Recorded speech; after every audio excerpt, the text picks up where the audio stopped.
வணக்க அன்பர்களே. பொன்னியின் செல்வன் அமரர் கல்கி அத்தியாயம் 19 ரணகள அரண்யம்.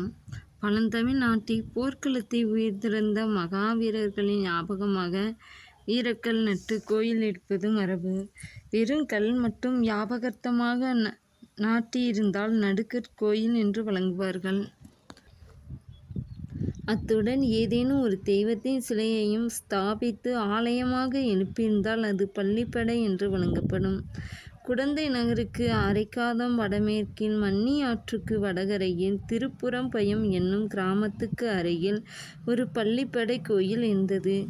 இது அந்த பிரதேசத்தில் நடந்த ஒரு மாபெரும் போரில் உயிர் நீத்த கங்க மன்னன் பிரிதிவிபதியின் ஞாபகமாக எடுத்தது.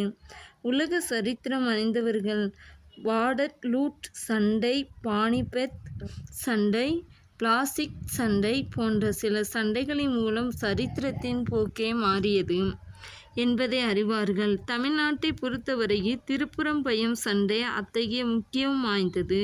நமது கதை நடந்த காலத்துக்கு சுமார் 100 ஆண்டு காலத்துக்கு முன்னால் அச்சண்டை நடந்தது. அதன் வரலாறு தமிழ் மக்கள் அனைவருக்கும் தெரிந்திருக்க வேண்டியது அவசியம்.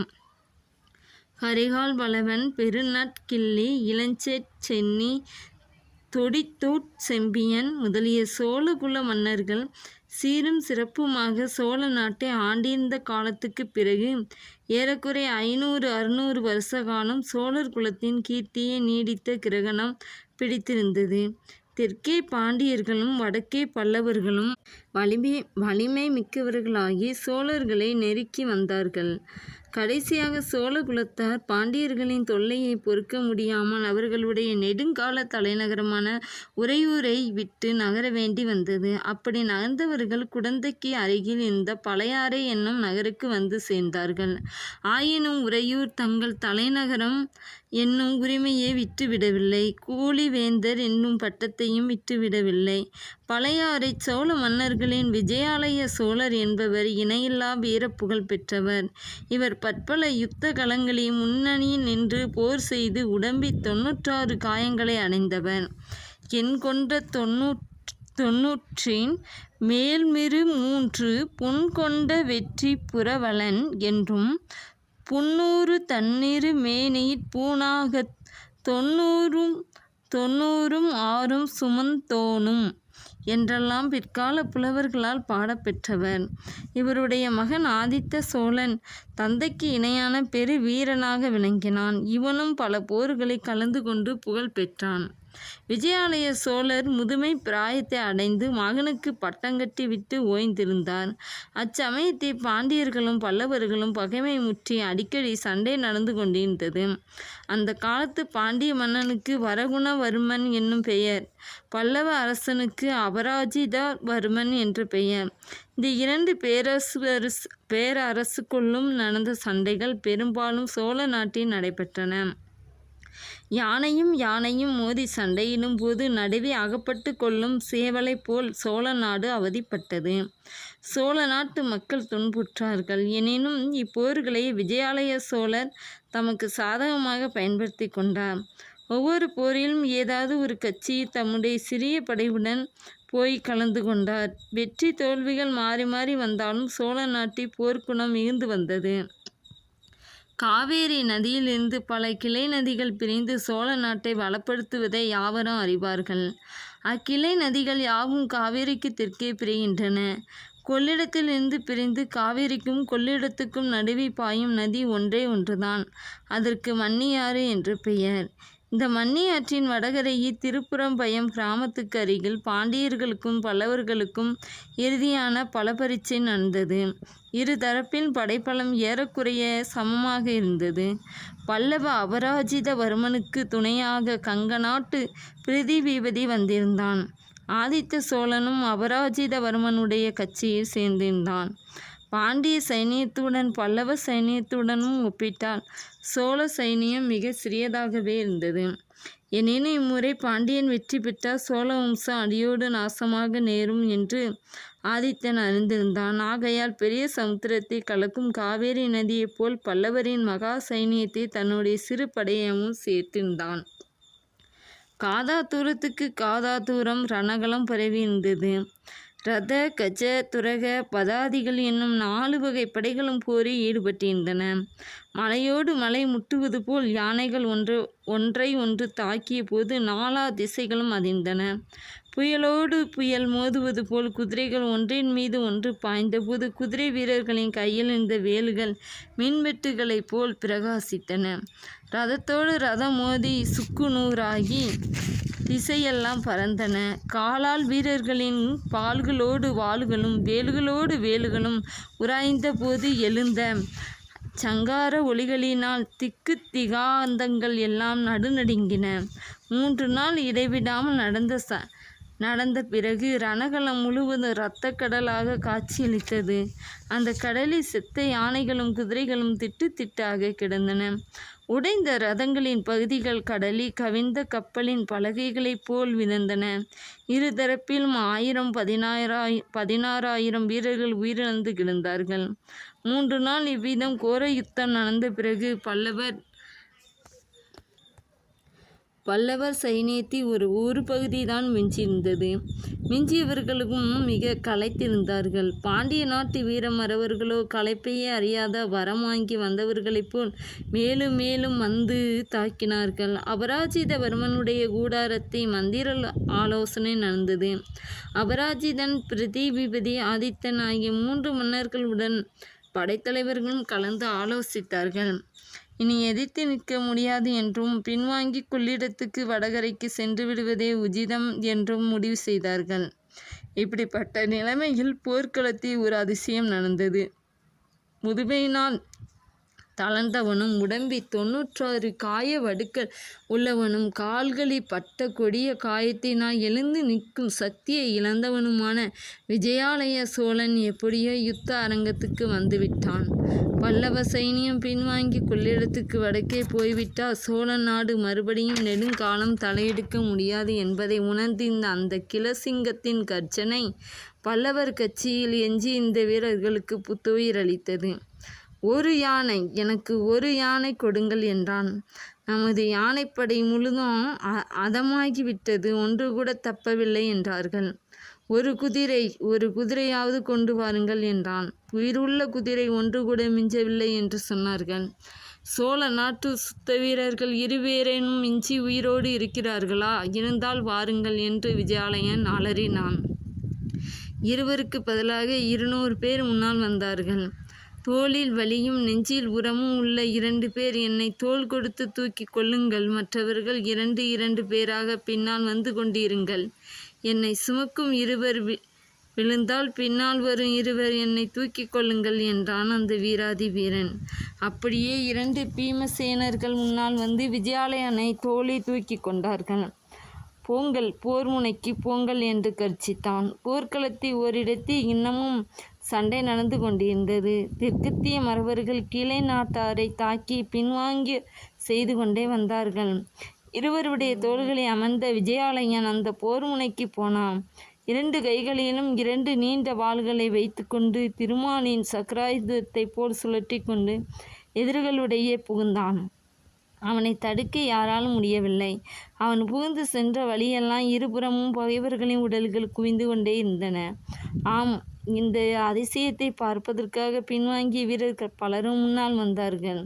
விஜயாலயனுடைய அமானுஷ்ய வீரத்தை கண்டு முதலில் சிறிது திகைத்து நின்றார்கள். பிறகு ஒருவரை ஒருவர் உற்சாகப்படுத்தி கொண்டு தாங்களும் போர் முனையை புகுந்தார்கள். அவ்வளவுதான், தேவி ஜெயலட்சுமியின் கர்ணா கடாஸ்தம் இந்த பக்கம் திரும்பிவிட்டது. பல்லவர் படைத்தலைவர்கள் பின்வாங்கி கொள்ளிடத்துக்கு வடகரை போகும் யோசனையை கைவிட்டார்கள். 3 வேந்தர்களும் தமக்குரிய மூலப்பல வீரர்கள் புடைசூழ போர் முனையை புகுந்தார்கள். சிறிது நேரத்துக்கெல்லாம் பாண்டிய வீரர்கள் பின்வாங்க தொடங்கினார்கள். பிறகு அவர்கள் பாண்டிய நாட்டின் எல்லைக்கு சென்று தான் நின்றார்கள்.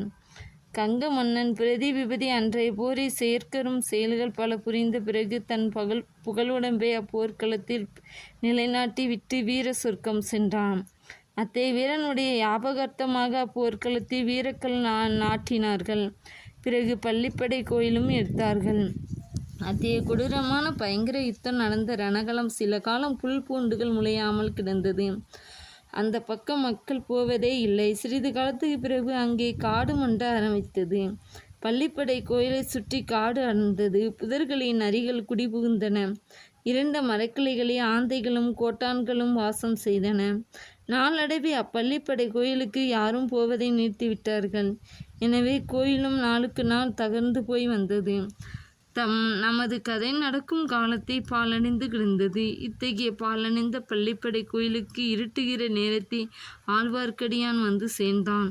அக்கோயிலின் மேல் மண்டப விளிம்பில் அமைந்த காவல் பூதகணங்கள் அவனை பயமுறுத்த பார்த்தன. ஆனால் அந்த வீர வைஷ்ணவ சிகாமணி பயப்படுகிறவன் பள்ளிப்படை கோயில் மண்டபத்தின் மீது தாவி ஏறினான். மண்டபத்தின் மீது கவிந்திருந்த மரக்கிளையின் மறைவில் உட்கார்ந்து கொண்டான். நாலாபுரமும் கவனமாக பார்த்து கொண்டிருந்தான். அவனுடைய கண்கள் அடர்த்தியான இருளை கிழித்து கொண்டு பார்க்கும் சக்தியை பெற்றிருந்தன. அவனுடைய செவிகளும் அவ்வாறே மிக மெல்லிய இசையையும் கேட்கக்கூடிய கூர்மை பெற்றிருந்தன. இருட்டி 1 நாளிகை, 2 நாளிகை, 3 நாளிகையும் ஆயிற்று. சுற்றிலும் சூழ்ந்திருந்த அந்தகாரம் அவனை அடியோடு அமுக்கி மூச்சு திணற செய்தது. அவ்வப்போது காட்டு மரங்களிடையே சலசலவென்று ஏதோ சத்தம் கேட்டது. அதோ ஒரு மரநாய் மரத்தின் மேல் ஏறுகிறது. அதோ ஒரு ஆந்தை உருமுகிறது. இந்த பக்கம் ஒரு கோட்டான் கூவுகிறது. மரநாய்க்கு பயந்து ஒரு பறவை சடசடவென்று சிறகை அடித்து கொண்டு மேல் கிளைக்கு பாய்கிறது. அதோ நரிகள் ஊளையிடத் தொடங்கிவிட்டன. தலைக்கு மேலே ஏதோ சத்தம் கேட்டது. அண்ணாந்து பார்த்தான். அணிலோ ஓனானோ அல்லது அத்தகைய வேறொரு சிறிய பிராணியோ மரக்கிளையின் மீது தாவி ஏறிற்று. மரக்கிளைகளின் இடுக்குகளின் வழியாக வானத்தில் ஒரு சிறு பகுதி தெரிந்தது. விண்மீன்கள் முணுக்கென்று மின்னிக்கொண்டு கீழே எட்டி பார்த்தன. அந்த தனிமை மிகுந்த கனாந்தகாரத்தினிடையே வானத்து நட்சத்திரங்கள் அவனுடன் நட்புரிமை கொண்டாடுவது போல் தோன்றின.